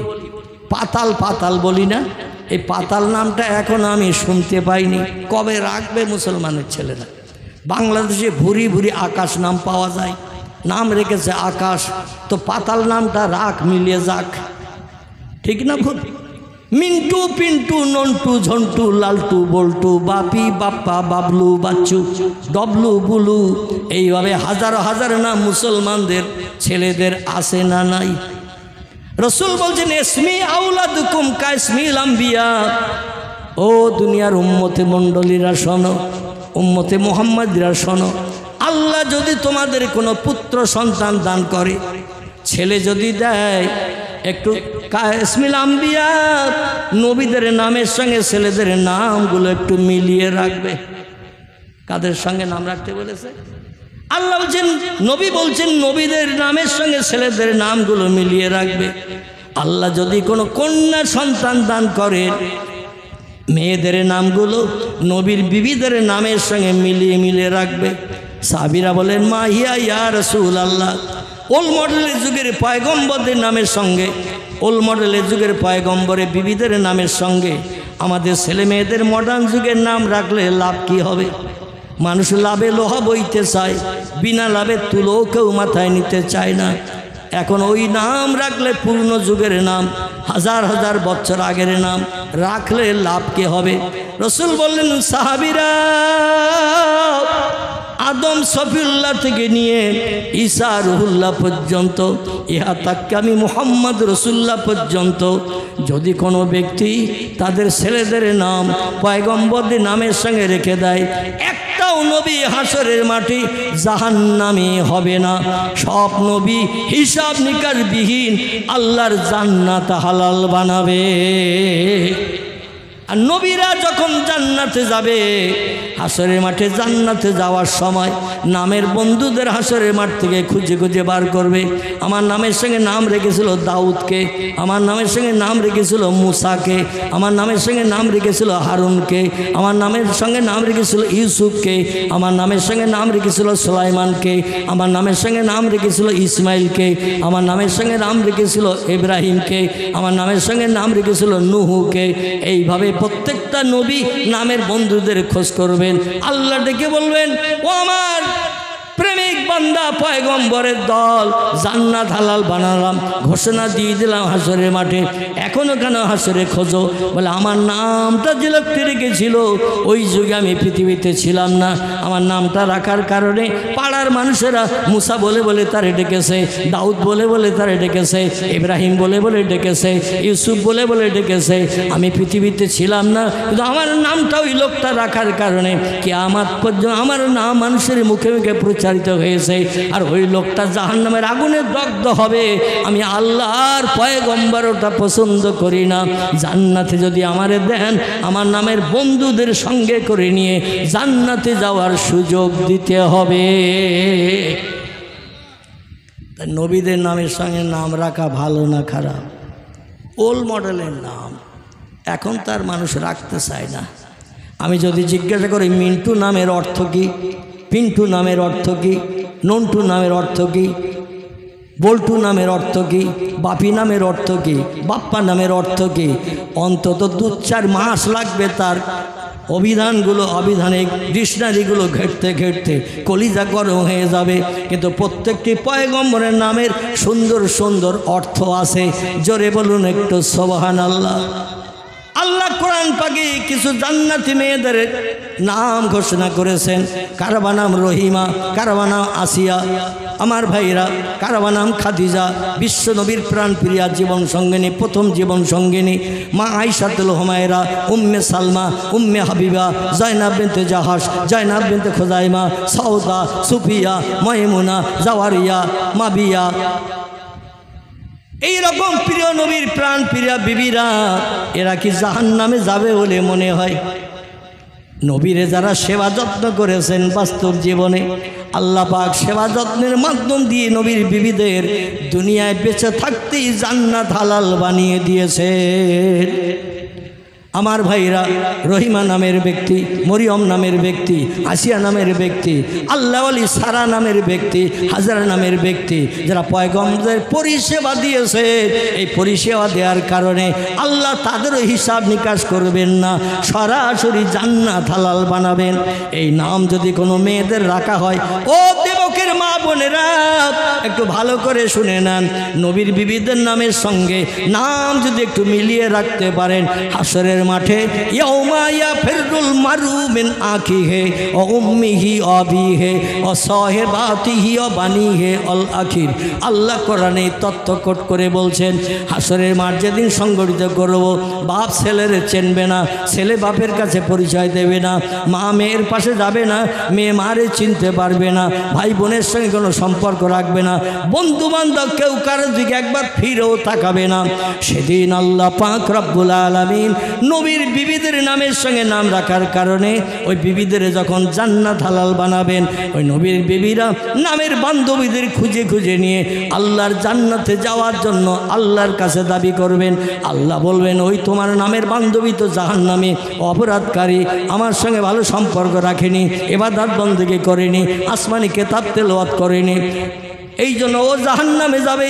আল্লাহর পয়গম্বরের বিবিরা, যত পয়গম্বর পৃথিবী এসেছে, তারা বলবে আমি দুনিয়ায় ছিলাম না, আমার নামটা পৃথিবীতে রাখার কারণে হাজার হাজার মানুষ আমার নাম ধরে ধরে ডেকেছে, দুনিয়া আমার নামটা চালু থেকেছে, আর ওই আমার নামের বান্ধবী জাহান্নামে যাবে। আল্লাহ, আমি তাহলে ওরই সঙ্গে জাহান্নামে চলে যাব। আল্লাহ সেদিন বলবেন, ও বান্দা দুশ্চিন্তা যুক্ত হয়ে না, আমি কোরআনে সূরা ফাতিহায় প্রথম সেন্টেন্স সেন্টেন্সের পরে 2 নম্বর সেন্টেন্সে আমি একই সেন্টেন্সের ভিতরে বাক্যের ভিতরে আমার দুটো নাম কোট করে দিয়েছিলাম। একটা হলো দুনিয়ার জন্য, একটা হলো হাসরের মাঠের জন্য। যদিও সেদিন আল্লাহ পাক হাদিস শরীফে এসেছেন আল্লাহ হাসরের মাঠে কাহার নাম নিয়ে বিচার শুরু করবেন, জাব্বার নাম নিয়ে, গাম্ভীর্য মেজাজ নিয়ে। আল্লাহ পাক কারো দিকে সদয় হবেন না, কার চেহারা দেখতে ভালো, কার বংশ গৌরব ভালো, কার অর্থ সম্পদ জায়গা জমি বেশি আছে তার একটু ফ্যাসিলিটি দেওয়া হবে, এই রকম বিষয়টা সেদিন হবে না। আল্লাহ সেদিন কাহার নাম নিয়ে, জাব্বার নাম নিয়ে বিচার শুরু করবেন। এক চুল পরিমাণ কারো দিকে পক্ষপাতিত্ব করবেন না। মিজানের দাড়ি পাল্লায় নেকি বদি চাপানো হবে, নেকির পাল্লার দিকে সওয়াবের দিকে পাল্লা যদি ঝুঁকে যায় তাহলে লোকটা জান্নাতে সাব্যস্ত হবে, নারী হোক বা পুরুষ হোক। আর যদি পাপের পাল্লার দিকে মনিকাটা ঝুঁকে যায় লোকটি অপরাধী সাব্যস্ত হবে। আল্লাহ বলবেন, ও আমার ফেরেশতারা শুনে নাও, জেনে রেখে দাও, ওয়ালা হুম্মা কওমি মিন হাদিদিন কুল্লামা আরাদু আইয়াখরুজু মিনহা মিনাল গাম্মে উইদু ফিহা ওয়াযুকু মিন আযাবিল হারিক। জোরে বলুন একটু আল্লাহু আকবার। আল্লাহ সেদিন বলবেন, এ আমার ফেরেশতারা ওদের গলায় লোহার শিকলের দড়ি পরিয়ে দাও, গরু ছাগলের মতো হড় হড় করে টানতে টানতে আমার জাহান্নামের দিকে নিয়ে যাও। আচ্ছা, আমাদের যদি গলায় লোহার শিকলের দড়ি গরু ছাগলের মতো পরিয়ে হাসরের মাঠে ফেরেশতারা যদি জাহান্নামের দিকে নিয়ে যায়, কে কে যেতে রাজি হবেন একটু হাত তোলেন। জাহান্নাম হলো অনল অগ্নিকুণ্ড, জাহান্নাম হলো অনল অগ্নিকুণ্ড, দাউ দাউ করে জ্বলছে। এই আগুনের দিকে কেউ যাবে? বরং জাহান্নামের গর্জন আওয়াজ শুনে হাসরের মাঠে বান্দারা বেহুশ হয়ে যাবে। গম গম গম গম জমজম জমজম করে একটা আওয়াজ করবে জাহান্নাম। আল্লাহ বলবেন জাহান্নামকে, ফেরেশতারা 70,000 লোহার শিকল দিয়ে একটু দূরে নিয়ে যাও। আমার প্রেমিক বান্দারাও জাহান্নামের গর্জন আওয়াজ শুনে ভয় পাচ্ছে। যারা জাহান্নামের ধারে পাশে যাবে না, জাহান্নামে দগ্ধ হবে না, তারা আওয়াজ শুনে ভীত সন্ত্রস্ত হচ্ছে। জাহান্নামকে একটু দূরে সরিয়ে নিয়ে যাও। ফেরেশতারা টেনে নিয়ে যেতে চাইবে, কিন্তু জাহান্নাম দূরে যাবে না, ও শুধু বলবে খাবো খাবো খাবো। কে কে আসে আল্লাহ আমার ভিতরে ভরিয়ে দাও, ওদের খেয়ে একটু কলিজা ঠান্ডা করি। লক্ষ লক্ষ বছর ধরে আমি শুধু অপেক্ষায় আছি আমার খোরাক কারা হবে। ফেরেশতারা বলেন, আল্লাহ 70,000 লোহার শিকলের দড়ি, সাবুনা জেরাগান 70,000 লোহার শিকলের দড়ি দিয়ে জাহান্নামকে টেনে নিয়ে যাবে। ফেরেশতারা জাহান্নামকে টেনে নিয়ে যেতে পারবে না। ফেরেশতা বলেন, আল্লাহ আমরা তো অপারগ, এত ফেরেশতা ধরে জাহান্নামের টানি, জাহান্নাম তো যায় না। আল্লাহ বলবেন, ফেরেশতা কুম কুম কুম, একটু দাঁড়াও দাঁড়াও দাঁড়াও, আমি জাহান্নাম যাতে দূরে যাই, প্রেমিক প্রেমিকা বান্দাদের যাতে ভয় না হয়, অস্বস্তি না হয়, অসুবিধা না হয়, আমি ব্যবস্থা করে দিয়েছি। আল্লাহ পাক সামান্য একটু পানি ফেরেশতাদের হাতে দেবেন। কি দেবেন? একটু পানি দেবেন, পানি। এই পানি দিয়ে বলে, এই পানিটা জাহান্নামের উপরে নিক্ষেপ করো। যেই জাহান্নামের উপরে পানিটা নিক্ষেপ করবে, সঙ্গে সঙ্গে জাহান্নামের গর্জন বন্ধ হয়ে যাবে এবং দূরেই জাহান্নাম সরে যাবে। আর কোনো আওয়াজ হাসরের মাঠে কোনো ব্যক্তিরা শুনতে পাবে না। জোরে বলুন একটু সুবহানাল্লাহ। সাহাবীরা বলছি, ইয়া রাসূলুল্লাহ, ওই পানিটা কি পানি?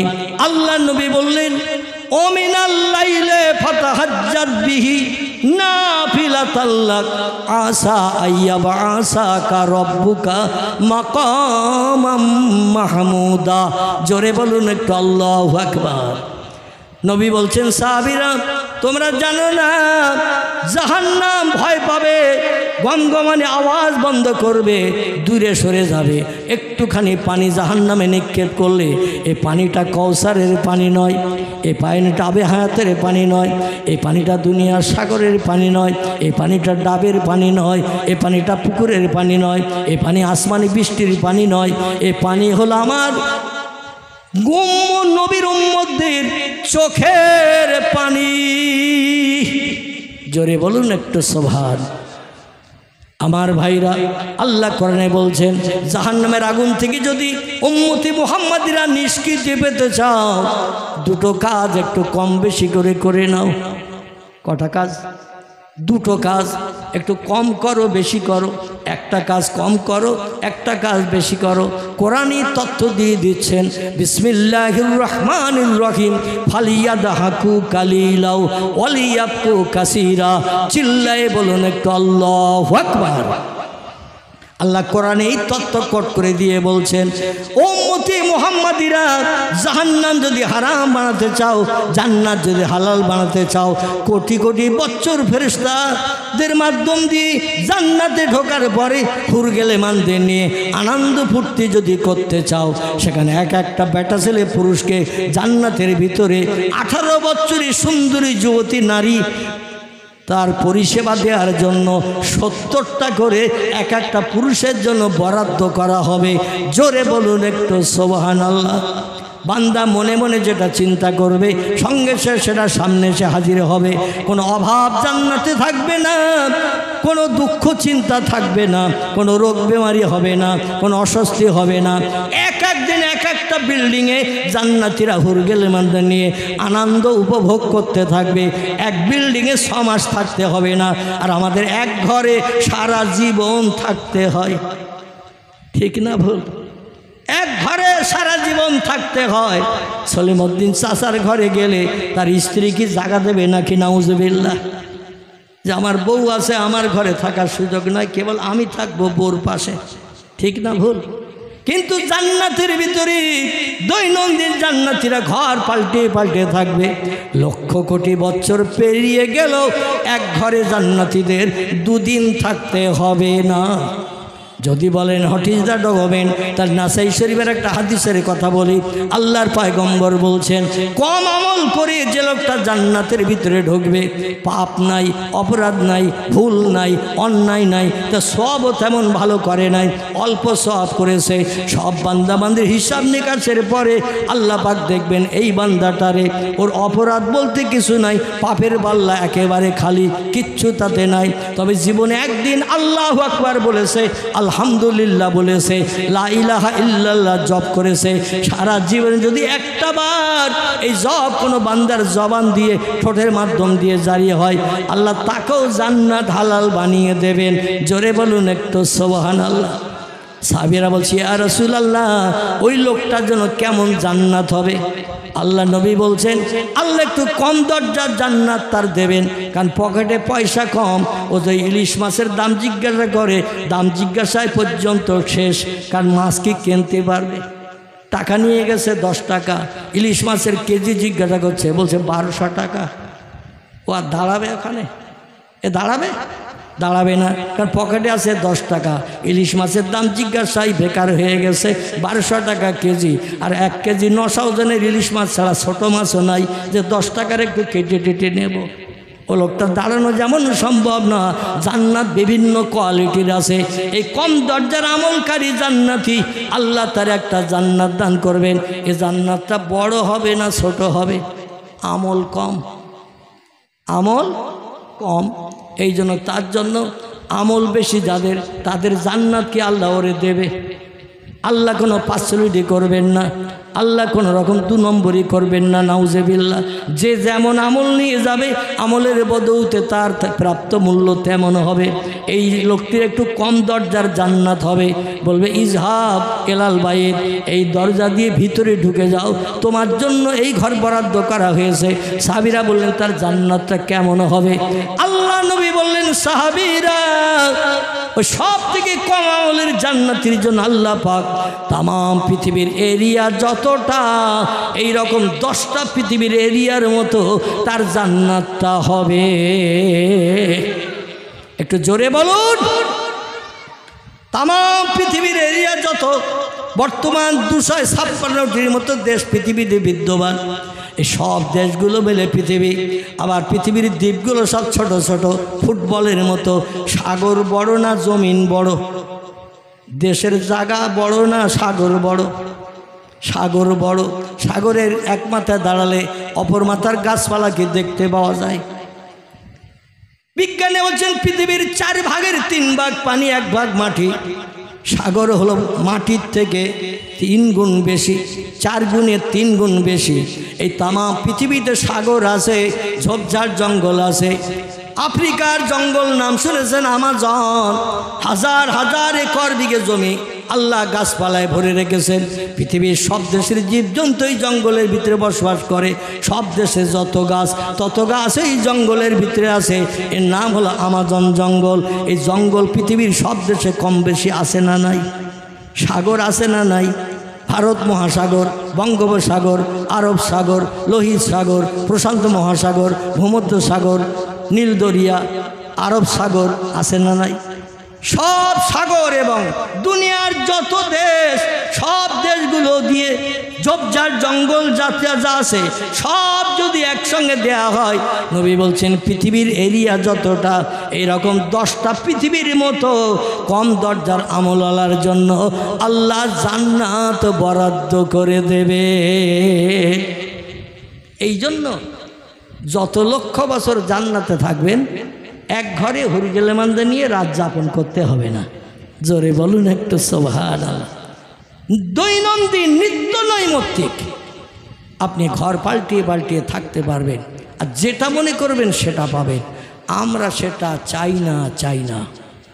একটু কথা বলেন, আমরা সেটা চাই নাকি না চাই না? ইন্নাল্লাযীনা কাফারু ওয়া কাযযাবু বিআয়াতিনা উলাইকা আসহাবুন নারি হুম ফিহা খালিদুন। সূরা বাকারা আল্লাহ বলছেন, নিশ্চয় আমারে না দেখে যারা বিশ্বাস করলো না, ওয়া কাযযাবু বিআয়াতিনা, আমার কোরআনের কথাকে যারা মানতে অস্বীকার করলো, কোরআন অবিশ্বাস করলো, কোরআন সত্য ধর্মগ্রন্থ বিশ্বাস করলো না, উলাইকা আসহাবুন নার, এরা হবে জাহান্নামের ইন্ধন। অহম ফিহা খালিদুন, যুগ যুগ যুগ যুগ যুগ যুগ ধরে ওই জাহান্নামের আগুনে দগ্ধ হবে। কারণ মরণ হবে একবার, তাম পৃথিবীর সব সৃষ্টির মরণ হবে একবার, দ্বিতীয়বার কোনো সৃষ্টির মরণ হবে না। আমার ভাইরা, মরণ হবে জীবনে একবার, সেই মরণ হলো এই পৃথিবীর মরণ। কথাকার মরণ, সেই মরণ হলো এই পৃথিবীর মরণ। এই পৃথিবীর মরণ বরণ করার পরে আল্লাহ কোরআনে সূরা বাকারায় বলছেন, সুম্মা ইহুইকুম, তোমাদের আবার জিন্দা করা হবে। কবরের ভিতরে শ্মশানের চিতায় ছাই হয়ে গেল, আবার জিন্দা করা হবে। বাঘের পেটে কবর হলো, সেখানে তোমাদের জিন্দা রাখা হবে। সাগরের পানির তলায় নৌকা ডুবি হয়ে পানির তলায় চলে গেলে মাছের এমন করে হাঙর কুমির জলস্থি কিংবা কোনো বিভিন্ন মানুষ খেগো জন্তুর গালের ভিতরে যদি চলে যান, সেখানে আমি আল্লাহ তোমাদের জিন্দা করে রাখবো। আল্লাহ কোরআনে একটা তত্ত্ব কোট করে দিয়েছেন আমাদের মগজ সাফ করার জন্য। পানির তলায় 10 মিনিট থাকলে বাঁচবো না, কিন্তু আল্লাহ পাক তার একজন প্রেমিক পয়গম্বর নবীকে 40 দিন 40 রাত পানির তলায় মাছের পেটের ভিতরে আল্লাহ তারে বাঁচিয়ে রেখেছিলেন। একটু জোরে বলুন। এই পয়গম্বরের নাম হযরত ইউনূস। কি নাম? ইউনূস নবী টাইগ্রিস নদীতে নৌকা যোগে ওপারে পেরিয়ে যাচ্ছিলেন। নৌকা মাছ ধরিয়া যে পাক খেতে শুরু করলো। গোনা পড়া লোক ছিল গণৎকার, বলল নদী কেন নৌকা যায় না, এখানে কেন পাক খায়, বিপদ হবে, অসুবিধা হবে। গণৎকারকে বললো গোনা পড়া করো, কি অসুবিধা হয়েছে, সামনে কেন এগিয়ে যায় না? গণৎকার গোড়া ফাড়া করে বলল, এই নৌকার ভিতরে একটা চোর আছে। চোর কি আছে? একটা চোর আছে, চোর। তবে স্বাভাবিক মালমাত্রা চুরি করা চোর নয়, সে চোর হলো মালিকের না বলে দেশ থেকে পালিয়ে চলে যাচ্ছে। মালিকের অনুমতি না নিয়ে যে দেশে তার বসবাস। হুব্বুল অতনে মিনাল ঈমান, হাদিস শরীফে একটি তথ্য এসেছে। আমার ভাইরা, ঈমানের অর্ধেক অংশ হলো যে দেশে জন্মগ্রহণ করেছেন সেই দেশে বসবাস করো। দেশের প্রেম, দেশের মহব্বত, ভালোবাসা, এটা হলো ঈমানের অর্ধাংশ। জোরে বলুন একটু সুবহানাল্লাহ। ওই লোকটি দেশ থেকে পালিয়ে চলে যাচ্ছে, কারণ আল্লাহর আসমানি গজব আসবে। তাই জিবরিল আমিন মারফত খবর হয়েছে আল্লাহ এই দেশে আসমানি গজব দান করবে। যদি বাঁচতে চাও চিন্তা ভাবনা নাও। ও বলে এই দেশে যখন আল্লাহর আসমানি গজব আসবে তাহলে দেশ ছেড়ে অন্য দেশে যাই। তাই টাইগ্রিস নদীতে নৌকা যোগে পার হয়ে অপর দেশে যেতে চাচ্ছিল। মাছ দরিয়া যে নৌকা পাক খেতে শুরু করেছে, গণৎকার তথ্য দিয়েছে। দেওয়ার পরে মাঝি মোল্লা বলল, কে আসো কে আসো, চুরি করে এই নৌকায় উঠেছ, মালমাত্তা হোক জিনিসপত্র হোক কিংবা কোনো মালিকের না বলে কে চুরি করে ওই দেশে যাচ্ছ? এই টাইগ্রিস নদী পার হয়ে যায়, লম্বা আড়পাড়ির নদী, এই নদী পেরিয়ে কে যাচ্ছ বলো? এখন নবীরা কি মিথ্যা কথা বলে? কথা বলে? আচ্ছা, এই রকম বিপদে যদি আমরা পড়ি, আমরা কেউ স্বীকার করব যে আমি চুরি করে যাচ্ছি আমার দেশ থেকে অন্য দেশে? দেবকের লোকেরা বলবে না নাকি? আমার ভাইরা, আল্লাহ নবী বলছেন আকবরুল কাবায়েরে শাতমুর রাজুল কওলুজ জুর ও শাহাদাতুজ জুর ও শাহরুল ওয়ালিদাইন। নবী বলছেন পৃথিবীতে 4টে পাপ হলো বড় পাপ। কি পাপ? পাপ ছোট বড় আছে না নাই? পাপ ছোট বড় আছে। আল্লাহ নবী বলছেন 4টি পাপ হলো বড় পাপ। সাহাবীরা বলেন মা ইয়া রাসূলুল্লাহ, আমরা যতদিন হায়াতে বাঁচব বড় পাপ করব না, কারণ বড় পাপী হলে জাহান্নাম বরাদ্দ হবে, কোনো দিন জাহান্নাম থেকে নিষ্কৃতি পাবো না। রাসূল বললেন শাররুল ওয়ালিদাইন, পিতা মাতার অবাধ্য হয়ে যে ছেলেরা চলবে। খুব ভালো করে শোনেন দেবকের যুবক ভাইরা, ততদিন বাপ মা আপন থাকে যতদিন ওই ছেলেটার বিয়ে না হয়। বাপ মায়ের আপন থাকে ছেলেরা ততদিন যতদিন ছেলেটার বিয়ে না হয়। আর বিয়ের পরে 1-1.5 মাস 2 মাস যেতে না যেতে বিশেন মন্ত্রীর কান কামড় খেয়ে ও ছেলেটা বাপ মার শত্রু হয় না? হয় না? বিশেন মন্ত্রী বোঝেন তো নাকি? যিনি বিছানায় বালিশের পাশে শোয়ার জায়গা পায়, এনারে বলা হয় বিশেন মন্ত্রী। আর বিশেন মন্ত্রী বালিশের পাশে শুয়ে শুধু কানে কামড় দেয়, কানে কামড় দেয়। বলে কামড়াচ্ছিস কেন? বলে তোমার বাপ মারে আমি চোখে দেখতে পারি না, তোমার বাপ মার কথাবার্তা আমার কাছে বিষের মতো লাগে, কবে তুমি আলাদা হবে তাই বলো। বলে আমার বুড়ো বাপ মা, বলে ওনারা ওনাদের জায়গা দেখে নেবে, যদি বাপ মারে আলাদা না করো তাহলে আমি চলে যাচ্ছি বাপের বাড়ি, তুমি বাপ মা নিয়ে থাকো। জোরে বলুন একটু নাউজুবিল, একটু জোরে বলুন নাউজুবিল্লাহ। অধিকাংশ ছেলেরা স্ত্রীর কান কামড়ানি খেয়ে গর্ভধারিণী জনম দুঃখিনী মা 4-5 বছর পর্যন্ত ছেলেটারে লালন পালন করে মানুষ করেছে, হাঁটা চলার সুযোগ করে দিয়েছেন। 2.5 বছরের মতো বুকের দুধ পান করিয়েছেন, গালের খাবারটা বার করি মা জন্যই ছেলের গালে দিয়েছে, নিজে অনাহারা থেকেছে কিন্তু নিজে খাননি। বাচ্চারে সবসময় পেট তাজা করে রাখার চেষ্টা করেছে। ছেলে রোগগ্রস্ত হয়ে কাঁদলে মা সেই কান্নায় চোখের পানি ফেলে জামা কাপড় ভিজিয়েছে। মা অনেক সময় খাওয়া বন্ধ করে দিয়েছে। আমার ছেলের কী রোগ হলো, রাত দিন 24 ঘন্টা কেন কাঁদে? মায়েরা সব থেকে বেশি ব্যথা এই সন্তানের দুঃখে দুঃখিত হয় না? হয় না? আর যেই ছেলে নিজের পায়ে দাঁড়িয়ে গেল, জীবন সঙ্গিনী একজন পেয়ে গেল, সঙ্গে সঙ্গে বাপেরে বলে গেট আউট। বাংলা বলে না, বাপেরে বলে গেট আউট। বাপ বলে ছোটবেলায় বাজার করতে গেছি, একটা সবজি না কিনে তোর জন্য খাবার কিনে এনেছি, কারণ বাড়ি আসলেই তুই খাবার চাবি, দৌড়িয়ে যাবি রাস্তার উপরে, এটা তো তোর অভ্যাস, তাই তোর খাবার না নিয়ে কোনোদিন বাড়ি আসি না। রান্নাঘরের জলকির ভিতর দিয়ে পেছনের দিকে তাকালে এখনও দেখতে পাওয়া যায় সন্দেশের প্যাকেটের মোড়ক, এখনও ঝুড়িখানি 2 ঝুড়ি 5 ঝুড়ি আছে। তোরে কত সন্দেশ খাইয়েছি, কত মিষ্টি খাইয়েছি, কত বাদাম ভাজা, বুট ভাজা, কটকটি, কত লজেস তোরে কিনে এনে খাইয়েছি, এখনও রান্নাঘরের পিছনে খুঁজলে প্যাকেট পাওয়া যাবে, জরি পেপার পাওয়া যাবে। আর আজকের আমারে বলছে গেট আউট। তোরে মাধ্যমিক পাশ করেছি, ফার্স্ট ডিভিশনে পাশ করেছিস, 3টে প্রাইভেট মাস্টার দিয়েছিলাম, ইংরেজির ফোকা হয়ে গেছিস। আমি তো চাষিবাসী মানুষ, ইংরেজি ভালো বুঝি না। গেট আউট শব্দটার বাংলা কি? ছেলে ইংরেজিতে দক্ষ হয়েছে, তাই বাপেরে বলছে গেট আউট। বাপ বলছে আমি তো চাষিবাসী মানুষ, নাঙল গরু নিয়ে শুধু মাঠে যায়, চাষ করি, ফসল কাটি, বাড়ি আনি, তোদের মুখে দু অন্ন তুলে দেওয়ার জন্য। গেট আউট তো বুঝি না, একটু বাংলা বল।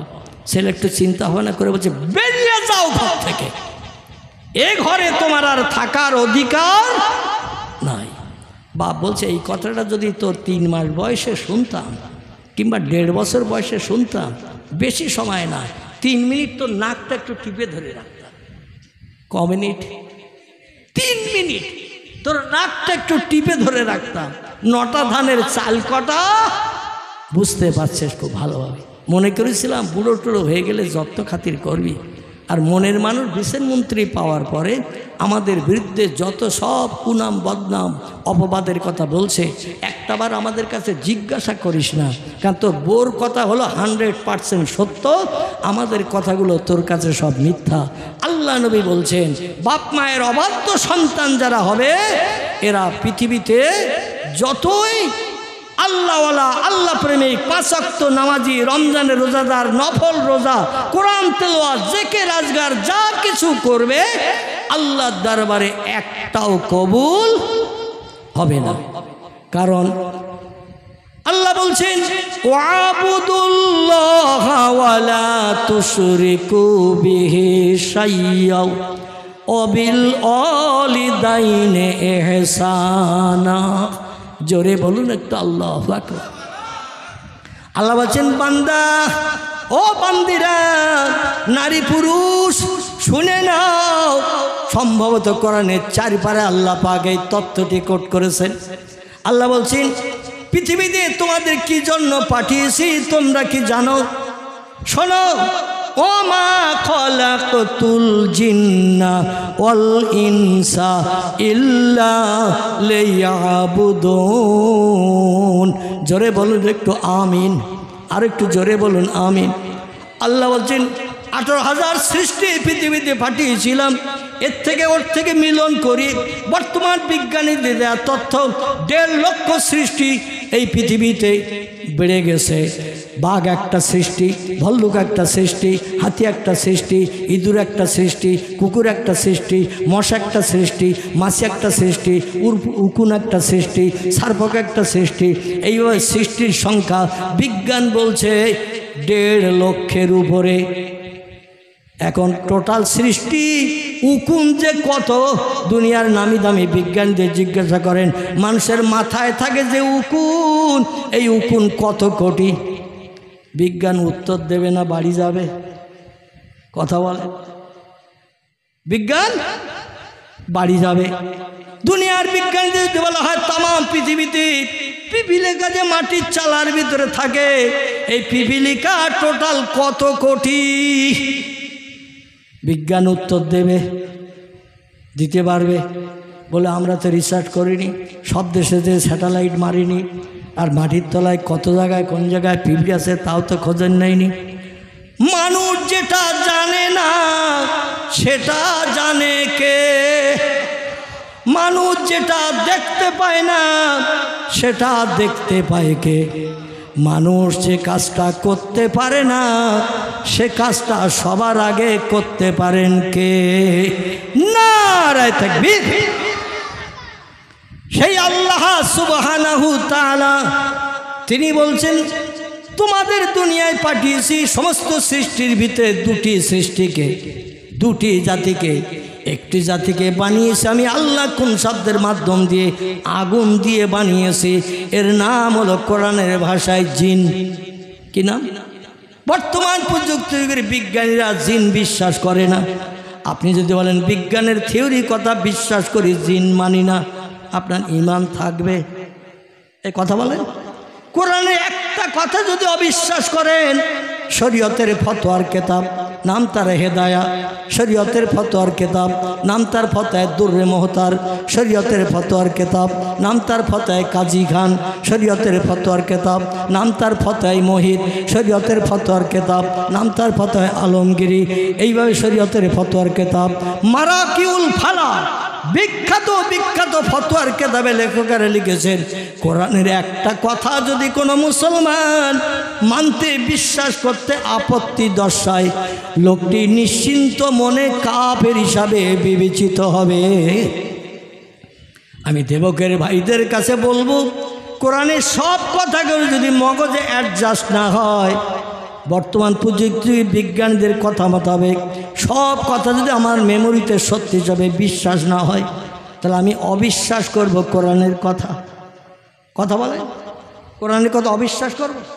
কোরআনের কথা অবিশ্বাস করলে সব ফতোয়ার কিতাবে লেখকেরা লিখেছেন ও লোকটা কাফের হিসাবে বিবেচিত হবে, আর কাফেরের ঠিকানা হবে জাহান্নাম।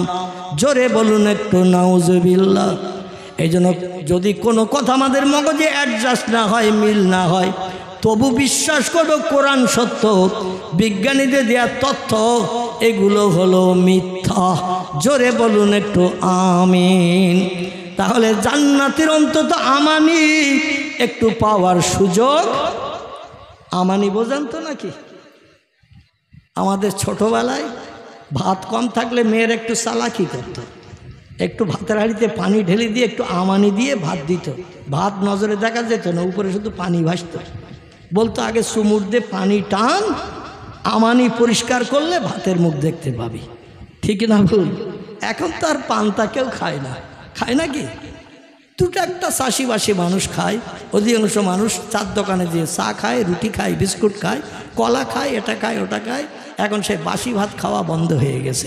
যাই হোক, আপনি যদি সামান্য পরিমাণের ইমানদার, কোরআন বিশ্বাসী, মেনে চলতে পারেননি, কোরআনের সব কথা মেনে চলতে পারেননি, সব কোরআনের নিয়ম কানুনগুলো বাস্তব জীবনে রূপদান করতে পারেননি, কিন্তু বিশ্বাস যদি করেন কোরআনের সব কথা সত্য, সেই খোদার কসম একদিন না একদিন আপনার জন্য জান্নাত হালাল হবে। আর সুখের খবর হলো, যেদিন জান্নাত হালাল হবে সেই দিন থেকে নিয়ে কোটি কোটি বছর আগামী ভবিষ্যৎ জিন্দেগি আপনাকে জান্নাতের সুখ ভোগ করার সুযোগ হবে।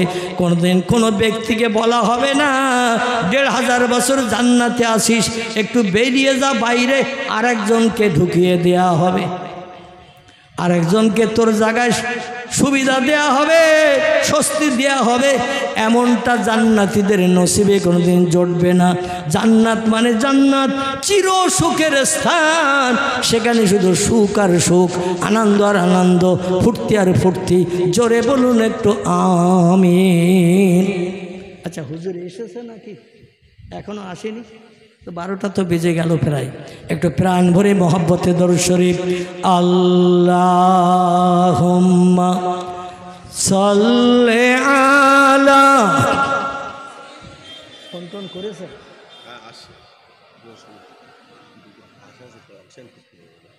আমি আচ্ছা আচ্ছা। পয়দা হইয়া দিনের নবী, পয়দা হইয়া নূরের নবী, না দেখিলেন পিতার মুখ। 6 বৎসরের কালে নবী হারাইলেন যে মায়ের বুক। আল্লাহুম্মা সাল্লি আলা সাইয়্যিদিনা মাওলানা মুহাম্মদ ওয়া আলা আলি সাইয়্যিদিনা মাওলানা। অভয় বাণী দিল তারা, অভয় বাণী দিল তারা, ও আমিনা বিবি। শিশু সুপুত্র তোমার হবে শেষ জামানার নবী। যে শিশুকে দেখে তারা রসুল মেনে গেল, সেই নবীর ওই মোহাব্বতে দরুদ মোমিন পড়ো। আল্লাহুম্মা সাল্লি আলা মাওলানা মুহাম্মদ ও আলা আলে সাইয়্যিদিনা মাওলানা। আমাদের ছেলেদের একটা ভালো নাম, মেয়েদের একটা ভালো নাম। এ ভালো নামটা সেই দিন চলে যেদিন কোনো পুরুষের সঙ্গে নারীর বিবাহ বন্ধন হয়, আঁকতা হয়, বিয়ে হয়, ওই দিন আর ওই ডাক নাম বলে না, ভালো নামটাই বলেই ছেলের সঙ্গে মেয়ের বিয়ে পড়ানো হয়। তারপরে যে ডাক নাম শ্বশুর বাড়িতেও চলে, বাপের বাড়িতেও চলে। ঠিক বললাম না ভুল বললাম? ভুল হলে বলে দেবেন, আমি সংশোধন করে নেব, কারণ একটা মানুষ সব কিছু জানে না। রসুল বলছেন কুল্লু বনি আদমা খাত্তাউন, প্রত্যেকটি আদম বংশধর ভুলিয়ে ভরা গোনাগার। ভুল নাই, গোনা নাই এমন মানুষ পৃথিবীতে কেউ নাই। সবার কম বেশি ভুল আছে, গোনা আছে। এই জন্য তত্ত্ব ভুল হলে সঙ্গে সঙ্গে আমারে জানাবেন, আমি ইনশাল্লাহ সংশোধন করে নেব। আমার ভাইরা দেখবেন বাল্যকাল থেকে নিয়ে বিয়ের সময় পর্যন্ত ওই ডাক নামই চলে। বিয়ের পরে শ্বশুরবাড়ি গেলেও সেই ডাক নাম চলে। ও যে নামে বিয়ে পড়িয়েছে ওই নাম আর শ্বশুরবাড়ির লোকেরা বলে না। আমাদের দেশের এটা কালচার, নিয়ম নীতি তৈরি হয়ে গেছে। আল্লাহ ডেকে বললেন, হাবিব ইয়াসিন, ও আমার মোহাব্বতের পয়গম্বর, বিশ্ব নবীর গুণবাচক নাম। আল্লাহ কোরআনে নবীর আদর্শ চরিত্র, আচার ব্যবহার, আখলাককে পছন্দ করে নবীজিকে আল্লাহ খুশি মনে, ভালো মনে কয়েকটি গুণবাচক নাম ধরে ধরে ডেকেছেন। একটি নাম হলো ইয়াসিন, একটি নাম হলো তাহা, একটি নাম হলো মুজাম্মিল, একটি নাম হলো রাহমাতাল লিল আলামিন। আল্লাহ পাক বিশ্ব নবীকে গুণবাচক নাম ধরে ডেকেছেন তার মর্যাদা, সম্মান, শ্রীবৃদ্ধি করার জন্যে। এখানে আল্লাহ ডেকে বলেন, আমার মোহাব্বতের ইয়াসিন, আপনি শুনে নিন, আপনার উম্মতদের জানিয়ে দিন। অল কোরআনিল হাকিম, আমি মহামূল্যবান সম্পদ। পৃথিবী যদি একদিকে রাখা হয়, কোরআন যদি দাড়িপাল্লার আর একদিকে রাখা হয়, মণিকাটা কোন দিকে ঝুঁকবে? ঘুমিয়ে পড়েছেন সব, ঘুমিয়ে পড়ার মতো সময়ও হয়ে এসেছে। মানে 12টা বাজতে যায়, 12টা বাজলেই চোখ আস্তে আস্তে মুদিয়ে আসে। আমার ভাইরা যদি এখনও ঘুমিয়ে না থাকেন তাহলে একটু তথ্য দিন।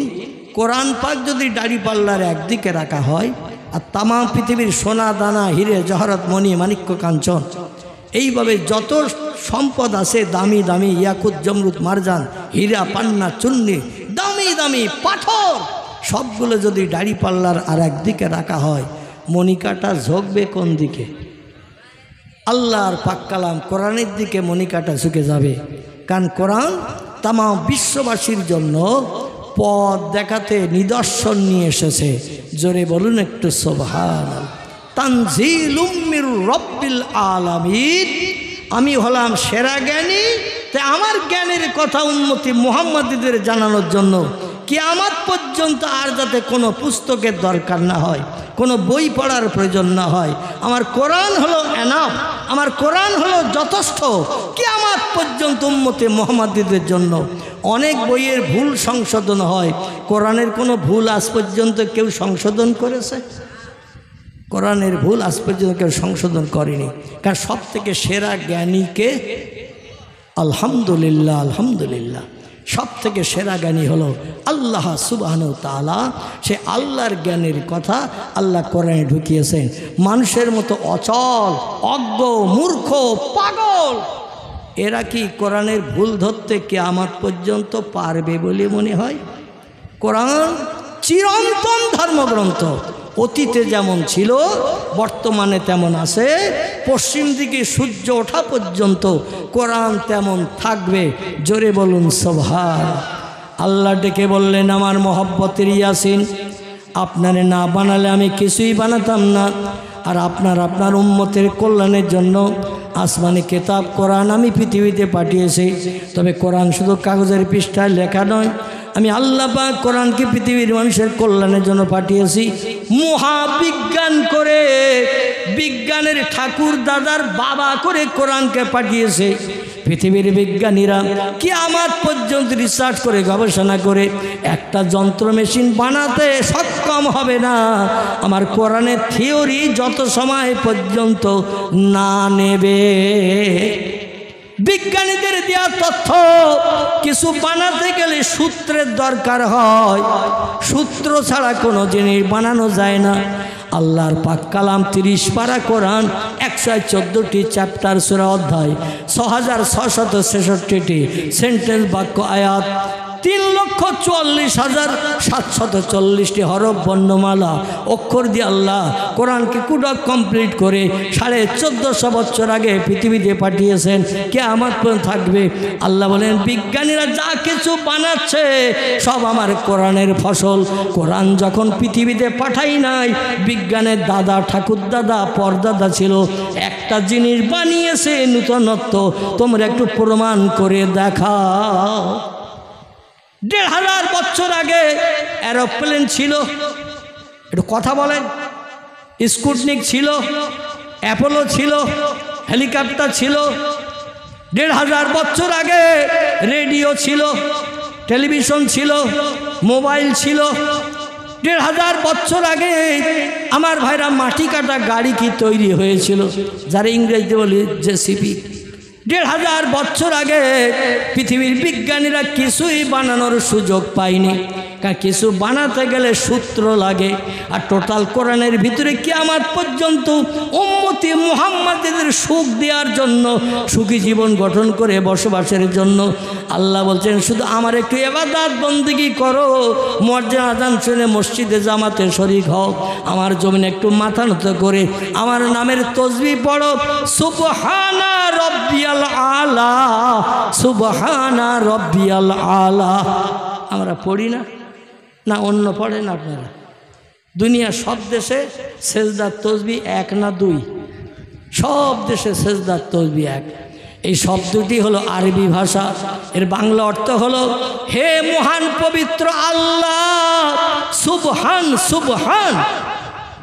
শব্দটির বাংলা অর্থ হলো হে মহান পবিত্র আল্লাহ, তুমি খাও না, ঘুমাও না, পেশাব করো না, পায়খানা করো না, আমাদের মতো স্বামী স্ত্রী মিলন করো না, জীবন যৌবনে ক্ষুধা নিবৃত্তি করো না। আল্লাহ তুমি 24 ঘন্টা দৈনন্দিন, অতীত কালেও ছিলে পবিত্র, বর্তমান কালেও আসো পবিত্র, ভবিষ্যতেও থাকবে তুমি নাপাক নাকি? হ্যাঁ, ভবিষ্যতেও থাকবে তুমি পবিত্র।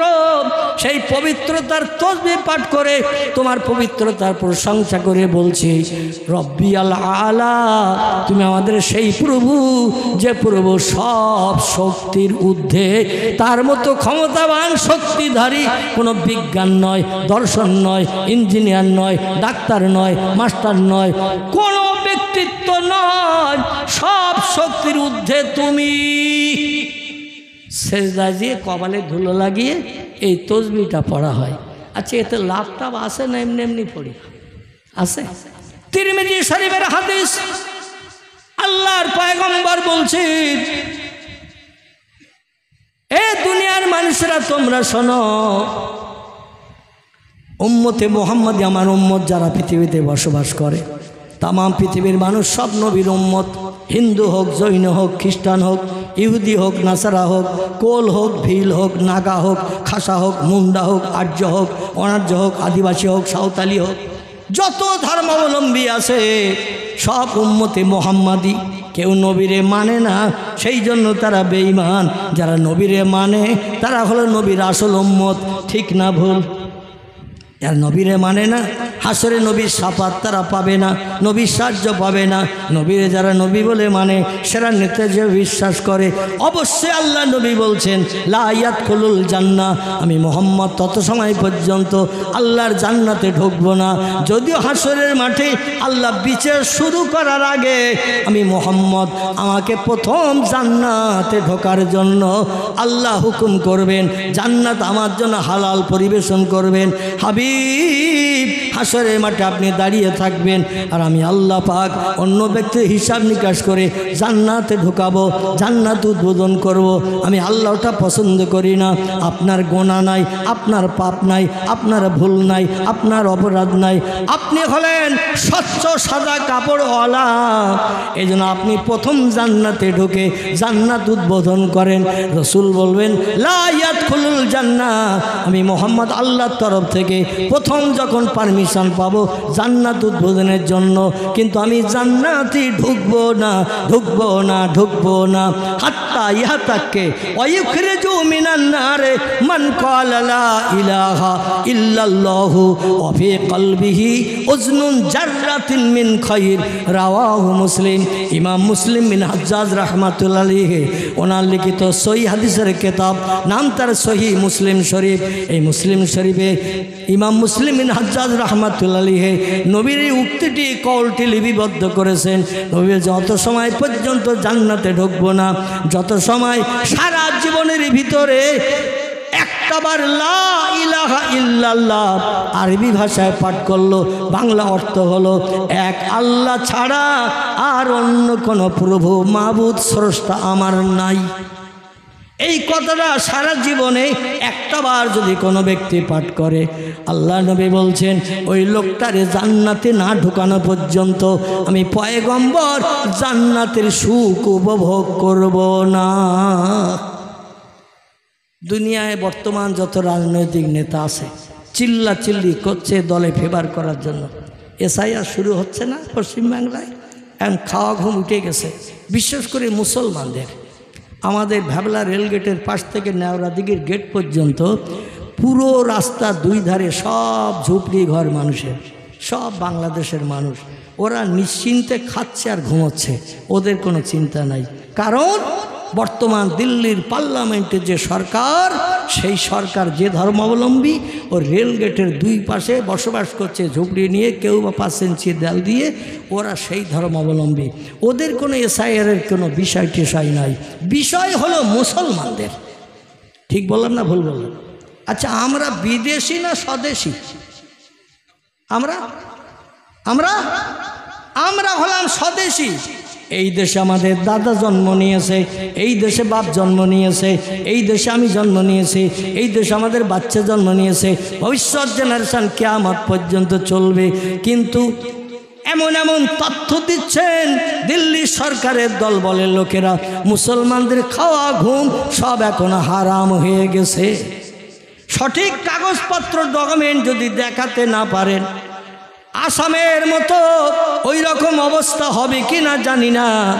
এখন ভয় দেখাচ্ছে না খুব বেশি, কিন্তু পরবর্তী দেশের নাগরিকত্বের প্রমাণ যদি দেখাতে না পারেন, আপনাকে অবশ্যই ডিটেনশন ক্যাম্পের ভিতরে ঢুকতে হবে। যে ক্যাম্পে 17 লক্ষ মানুষ 3-4টে ক্যাম্পের ভিতরে ভরা।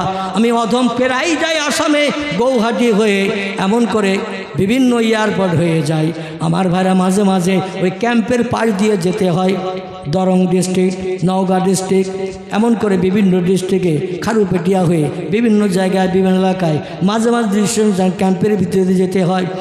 আমরা দেখবেন একটা খাটে 2 হাত 3 হাত, আর হসপিটালের বেড, এই বেডে একজন মানুষ শোয়। আর ডিটেনশন ক্যাম্পের ভিতরে এই রকম জায়গায় 3 জনকে শুতে হয়। পাশ ফেরার জায়গা নাই, সেখানে আবার নারী পুরুষ একসঙ্গে রাখা।